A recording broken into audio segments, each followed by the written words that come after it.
நேயர்கள் அனைவருக்கும் வணக்கம்.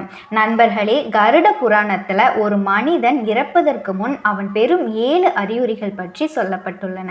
இவை பசு, கழுகு, கிளி, பறவை போன்ற விலங்குகளின் மூலம் பிராமணனுக்கு சொன்ன மரண அறிகுறிகள் ஆகும். இந்த சிறந்த கதை உங்கள் வாழ்க்கையை மகிழ்ச்சியான மாற்றங்களை ஏற்படுத்த உதவும். பல முக்கியமான விஷயங்களை சொல்லும். ஆகவே இந்த கதையை முழுமையாக கேட்க வேண்டும். நண்பர்களே, இந்த கதையை கவனமாக கேளுங்கள். ஏனென்றால் அரைகுறை அறிவு ஆபத்தானது என்பதனை நீங்கள் தெரிந்து கொள்ள வேண்டும்.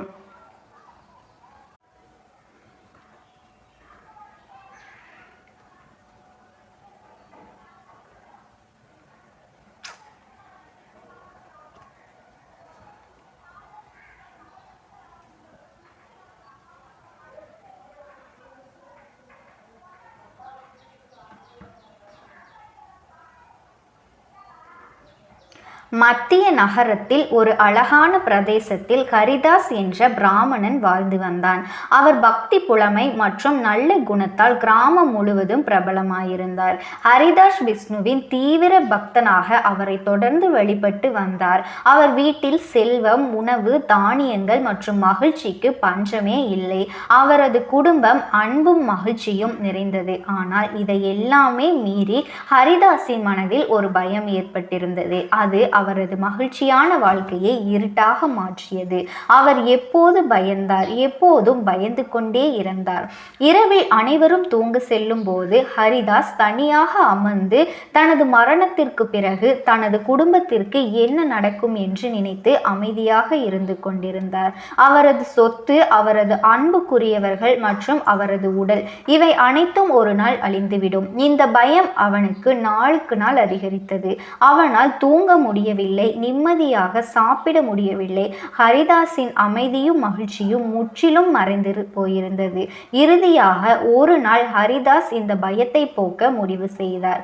இறப்பின் ரகசியத்தை நான் தெரிந்து கொள்ள வேண்டும். மரணத்திற்கு முன் என்னென்ன அறிகுறிகள் தோன்றும் என்பதனை நான் புரிந்து கொள்ள முடிந்தால் ஒருவேளை இந்த பயத்தில் இருந்து விடுபடலாம் என்று அவர் நினைத்தார். சுதந்திரமாக இருக்கலாம் என்ற எண்ணத்தில் ஹரிதாஸ் தன் குடும்பத்தையும் சொத்துகளையும் விட்டுவிட்டு ஊர் ஊராக அலைந்தான். அவர் எங்கு சென்றாலும் முனிவர்களையும் துறவிகளையும் சந்தித்து ஒரே ஒரு கேள்வியை மட்டும்தான் கேட்பார். மகாத்மா, இறப்பதற்கு முன் ஒரு மனிதன் என்ன மாதிரியான அறிகுறிகளை பெறுவான்? ஆனால் அவனுக்கு எங்கும் திருப்திகரமான பதில் கிடைக்கவில்லை. சுற்றி திரிந்த அவன் ஒரு நாள் அடர்ந்த பயமுறுத்தும் காட்டை அடைந்தான். இந்த காட்டை சுற்றி உயரமான மரங்களும் புதர்களும் மட்டுமே இருந்தன. பறவைகளின் விசித்திரமான சத்தம் கேட்டது. ஒரு இடத்தில் ஒரு ஆசிரமம் பார்த்தார். அது சாதாரண ஆசிரமம் அல்ல. ஆசிரமத்திற்கு வெளியே ஒரு தெய்வீக அமைதி பரவியது. உள்ளே இருந்து வேத பாராயணமும் சங்கு சத்தமும் கேட்டது. அந்த ஆசிரமத்தில் வாழ்ந்த முனிவர்கள் மிகவும் பிரகாசமாகவும் அமைதியாகவும் காணப்பட்டார்கள். அவர்கள் முகத்தில் தெய்வீக பிரகாசம் இருந்தது. அவர்கள் நேரில் கடவுளை போல் தோன்றினார்கள். ஹரிதாஸ் ஆசிரமத்திற்குள் நுழைந்து முனிவரை வணங்கி, முனிவரே, நான் ஒரு பிரச்சனையோடு வந்திருக்கின்றேன், தயவு செய்து எனக்கு உதவுங்கள் என்றார். சாது நிதானமாக பதிலளித்தார். பிராமணரே, உங்களுக்கு என்ன பிரச்சனை என்று சொல்லுங்கள். ஏன் மிகவும் கவலையாகவும் சோர்வாகவும் இருக்கின்றீர்கள் என்று கேட்டார். ஹரிதாஸ் கைகூப்பிய கைகளோடு தனது பிரச்சனையை சொல்ல ஆரம்பித்தார். சாது மகாராஜா அவர்களே, நான் மரணத்திற்கு மிகவும் பயப்படுகின்றேன். இந்த பயத்தால் என்னால் சாப்பிட முடியவில்லை, தூங்க முடியவில்லை. நான் இரவும் பகலும் மரணத்தை பற்றி மட்டுமே சிந்திக்கின்றேன். சாது தீவிரமாக தொனியில் கேட்டார். நீங்கள் ஏன் மரணத்திற்கு பயப்படுகின்றீர்கள்? எப்போது இறப்பீர்கள், எப்படி இறப்பீர்கள் என்பதை நீங்கள் அறிய விரும்புகின்றீர்களா? அதற்கு ஹரிதாஸ், ஆம் மகாராஜா, இறப்பதற்கு முன் ஒரு மனிதன் பெறும் அறிகுறிகள் என்ன என்பதனை நான் அறிய விரும்புகின்றேன். நான் இந்த பயத்தில் இருந்து விடுபட இதை புரிந்து கொள்ள விரும்புகின்றேன். சாது ஹரிதாஸ் சொல்வதை கேட்டுவிட்டு, பிராமணரே, மரணத்தின் ரகசியத்தை அறிய நீங்கள் இந்த காட்டிற்குள் செல்ல வேண்டும். இந்த காட்டில் நீங்கள் எந்த விலங்கு, பறவை ஆகியவற்றை விசித்திரமாக கண்டாலும் கேளுங்கள். மரணத்திற்கு முன் ஒருவருக்கு ஏற்படும் அறிகுறிகளை பற்றி அவர்கள் உங்களுக்கு சொல்வார்கள். ஆனால் நினைவில் கொள்ளுங்கள், முதலில் உங்களிடம் ஒரு புதிர் கேட்பார்.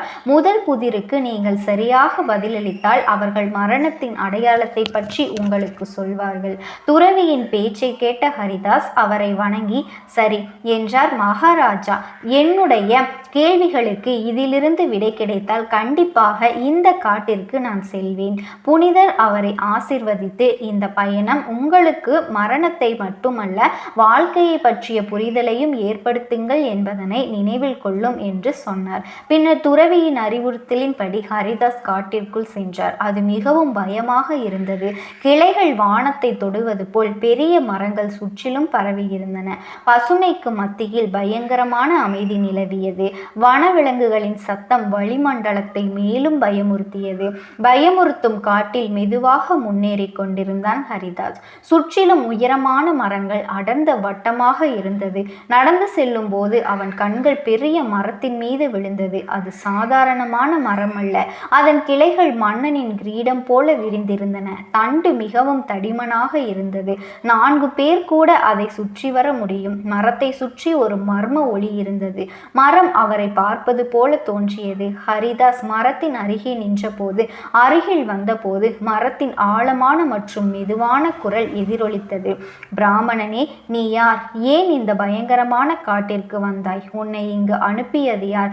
எல்லாவற்றையும் உண்மையாக சொல். ஹரிதாஸ் கைகளை கூப்பி, பெரிய மரமே, எனக்கு மரணத்தின் ரகசியம் தெரிய வேண்டும் என்று பணிவாக சொன்னார்.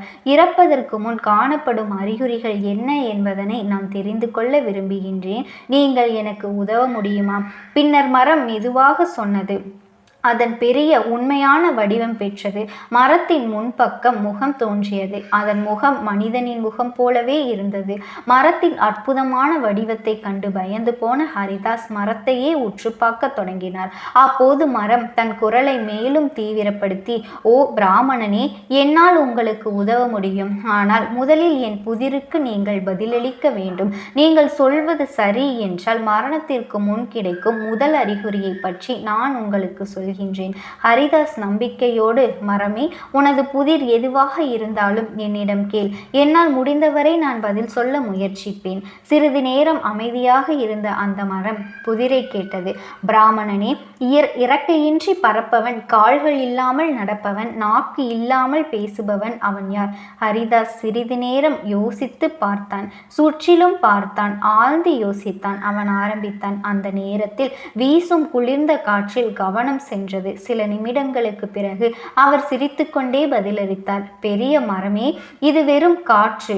உண்மையில் இறக்கைகள் இல்லாமல் பறக்கின்றது, கால்கள் இல்லாமல் நகர்கின்றது, நாக்கு இல்லாமல் வீசும் ஒளியில் பேசுகின்றது. இது இயற்கையின் அற்புதமான அம்சங்களில் ஒன்று. மரம் பயங்கரமாக சிரித்தது. அதன் சத்தம் காட்டில் எதிரொலித்தது. பிராமணரே, நீங்கள் சரியான பதிலை சொன்னீர்கள். இப்போது மரணத்தின் முதல் அறிகுறியை நான் சொல்கின்றேன். கவனமாக கேளுங்கள். ஒருவரினுடைய உடலில் ஆற்றல் குறைய ஆரம்பித்தது. அவர் எப்போது சோர்வாக உணர்கின்றார் என்றால் மரணம் நெருங்கிவிட்டது என்பதனை புரிந்து கொள்ளுங்கள். இந்த அடையாளம் ஆன்மீக ரீதியாகவும் உடல் ரீதியாகவும் உங்களை எச்சரிப்பதற்கு தொடங்கும் என்று சொன்னார். ஹரிதாஸ் மரத்தை வணங்கிவிட்டு அங்கிருந்து நகர்ந்து சென்றார். உங்களின் கேள்விக்கு பதிலளித்தீர்கள். மரணத்தின் முதல் அறிகுறியை பற்றி எனக்கு சொன்னீர்கள் என்று சொல்லி நான் நினைவில் கொள்கின்றேன் என்று சொல்லி நடந்தார். அடுத்தது ஹரிதாஸ் காய்ந்த மரத்தின் கிளைகள் பெரிய கழுகு மீது அவன் கண்கள் விழுந்தன. அந்த கழுகு சாதாரணமான பறவைகளை விட பல மடங்கு பெரியதாக இருந்தது. அதன் கண்கள் அனைத்தையும் பார்ப்பது போல பிரகாசித்தன. அதன் அழகும் இயற்கைகளும் பிரம்மாண்டமாக இருந்தன. ஹரிதாஸ் அதனை பார்த்து ஒரு கணம் பயத்தாலும் தைரியத்தை திரட்டி கொண்டு கழுகிடம் பணிந்து நின்றார். கழுகின் சோதனை. ஹரிதாஸ் அருகில் சென்றவுடன் கழுகு ஆழமான கசப்பான குரலில் கேட்டது. ஓ மனிதனே, நீ யார்? இந்த அடர்ந்த காட்டில் நீ என்ன செய்கின்றாய்? ஹரிதாஸ் தன் கைகளை அசைத்து பணிவுடன் கூறினான். கழுகரசே, நான் ஒரு எளிய பிராமணன். மரணத்தின் ரகசியத்தை தேடி அலைகின்றேன். இறப்பதற்கு முன் கிடைக்கும் அறிகுறிகளை பற்றி தெரிந்து கொள்ள ஆர்வமாக இருக்கின்றேன். தயவு செய்து எனக்கு உதவுங்கள் என்று கேட்டது. கழுகு சிறகுகளை விரித்து, உடனே சொல்லு. அதுக்கு நீ என்னுடைய புதிருக்கு பதில் சொல்ல வேண்டும். சரியான பதில் சொன்னால் உன் மரணத்திற்கு கிடைக்கும் அறிகுறியை நான் வெளிப்படுத்துவேன். ஹரிதாஸ் தன் மனதை நிலைநிறுத்தி, புத்திசாலி கழுகே, உங்கள் கேள்விக்கு பதில் எதுவாக இருந்தாலும் அதை நான் சொல்கின்றேன். கழுகு கூர்மையான பார்வையை ஹரிதாஸ் மீது பதித்தது. மனிதனே, பிறக்கும்போது நம்மோடு வருவது என்ன?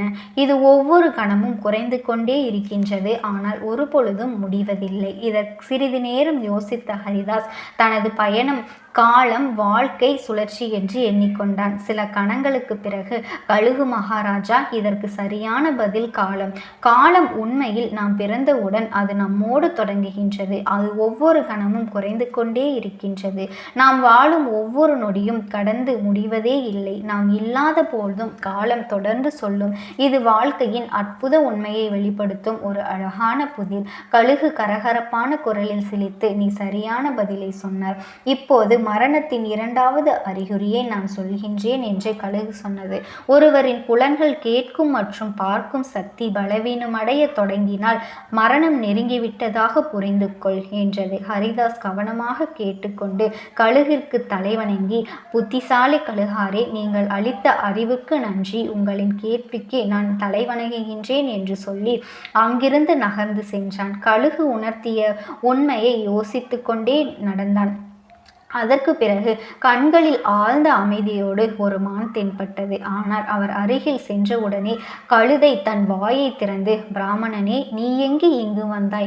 இந்த காட்டில் எதை தேடுகின்றாய் என்று கழுதை கேட்டது. ஹரிதாஸ் கை கூப்பி வணங்கி, அமைதியான கழுதையே, நான் ஒரு சாதாரணமான பிராமணன். இறப்பதற்கு முன்பு மனிதன் பெரும் அறிகுறிகளை அறிய நீ உதவுவாயா என்று கேட்டார். கழுதை கண்களில் இமைத்து, நிச்சயமாக உதவுவேன், ஆனால் முதலில் என் புதிருக்கு நீ பதில் சொல்ல வேண்டும் என்று சொல்கின்றது. மனித மனதை எளிமையாக ஆளும் உணர்வாக கவலை உடல் மற்றும் மனதிற்கு மிகுந்த அழுத்தத்தை ஏற்படுத்துகின்றது. இது எப்போதும் நம்மை தொல்லை செய்யும் பொருளாக இருக்கும். கவலை எவ்வளவு அதிகமாக இருக்கின்றதோ அந்த அளவிற்கு மனிதன் அழுத்தி தளர்த்தி விடுகின்றான் என்றார். கழுதை தலையை அசைத்து, சரியான பதில். இப்போது ஒருவரின் தலைமுடி வெண்மையாக மாறுவதும் தோலின் சுருக்கங்கள் தோன்றுவதும் மரணத்தின் மூன்றாவது அறிகுறியாகும். இது உடல் சிதைவின் தொடக்கமாகும். இது இறுதியில் மரணத்திற்கு வழிவகுக்கும். ஹரிதாஸ் கழுதையை வணங்கி, ஓ ஞான கழுதையே, உன் அறிவுக்கு நான் என் இதயத்தின் ஆழத்திலிருந்து நன்றி கூறுகின்றேன் என்று சொல்லிவிட்டு மூன்றாம் பதிலையும் அங்கிருந்து கேட்டு சென்று அங்கிருந்து நகர்ந்தான். அதற்கு பிறகு சிறிது தூரம் நடந்து சென்ற பிறகு ஒரு புலி அங்கிருந்தது. புலி உருமுவதை நிறுத்தியது. சிரித்து கொண்டே, பிராமணரே, இங்கு எதற்கு வந்தாய் என்று கேட்டது. இப்போது மரணத்தின் நான்காவது அறிகுறியை, உன் தோல் மரணத்தை நெருங்கியவர்களின் தோல் வெளிர்னாகவோ கருமையாகவோ மாறும். முகம் அதனுடைய பொலிவை இழக்கும். இதனால் உடலின் உயிராற்றல் வருவதும் ஆன்மா உடலை விட்டு வெளியேற தோன்றுவதும் மெதுவாக தயாராகுவதும் இது குறிக்கப்படுகின்றது என்றது. அடுத்ததாக ஹரிதாஸ் புலியை வணங்கி, ஓ மகா புலி, உன் அறிவுக்கு நான் நன்றி கொடுக்கின்றேன். மிகவும் மதிப்புமிக்க பதில் என்று தொடங்கி அங்கிருந்து நகர்ந்து சென்றான். ஹரிதாஸ் புலிக்கு நன்றி கூறி தனது பயணத்தை தொடர்ந்தான். காடு இப்பொழுது ஆழமாக ஊடுருவி மரணத்தின் அறிகுறிகளை அறிய அவனது ஆர்வம் அதிகரித்தது. இப்போது காட்டின் வளிமண்டலம் மர்மத்தோடும் அமைதியாகவும் இருந்தது. ஹரிதாஸ் பெரிய மரங்களுக்கு இடையே ஒரு பாதை அவனை மேலும் ஆழமாக அழைத்து சென்றது. காட்டின் இந்த பகுதியை பயத்தை ஏற்படுத்தவில்லை, மாறாக அது தெய்வீகத்தால் நிரம்பியது போல தோன்றியது. சிறிது தூரம் நடந்து கொண்டிருந்த போது ஹரிதாஸின் கண்கள் ஒரு பெரிய பசுவின் மீது பட்டன. அவளது தோற்றம் இயற்கைக்கு அப்பாற்பட்டதாக இருந்தது. அவளது உடல் பொன்னிறமாக ஒளிர்ந்தது. அவளது கண்கள் ஆழ்ந்த இரக்கத்தை பிரதிபலித்தன. மேலும் அவள் தன்னையே சுற்றியுள்ள ஒவ்வொரு ரகசியத்தையும் அறிந்தவள் போல முழுமையாக அமைதியாக இருந்தாள். பசுவின் இந்த தெய்வீக வடிவத்தை பார்த்த பிறகு ஹரிதாஸ் உள்ளளவிலான ஒரு வித்தியாசமான அமைதியை உணர்ந்தார். பசுவை வணங்கி பணிவுடன் கேட்டார், பசுத்தாயே, நான் மரணத்தின் மர்மத்தை புரிந்து கொள்ள அலைகின்றேன். இந்த காட்டில் பல அறிகுறிகளை கண்டேன், ஆனால் இப்போது உங்கள் உதவி எனக்கு தேவை என்றது. இறப்பதற்கு முன் கிடைக்கும் அறிகுறிகளில் ஏதாவது சொல்ல முடியுமா? அதற்கு பசு அமைதியான குரலில் கேட்டது. கவனமாக கேட்ட ஹரிதாஸ் அவளை வணங்கி, மாதா, இந்த தெய்வீக அறிவிற்கு நான் உங்களுக்கு நன்றி கூறுகின்றேன். இறப்பதற்கு முன்பு நீங்கள் எனக்கு இன்னொரு முக்கியமான பாடத்தை கற்றுக் கொடுத்தீர்கள். அதற்கு பசு புன்னகையுடன், பிராமணனே, உன் பயணம் இன்னும் முடியவில்லை. மேலே சென்று மரணத்தின் முழுமையான உண்மையை நீ புரிந்து கொள்ள முயற்சி செய்.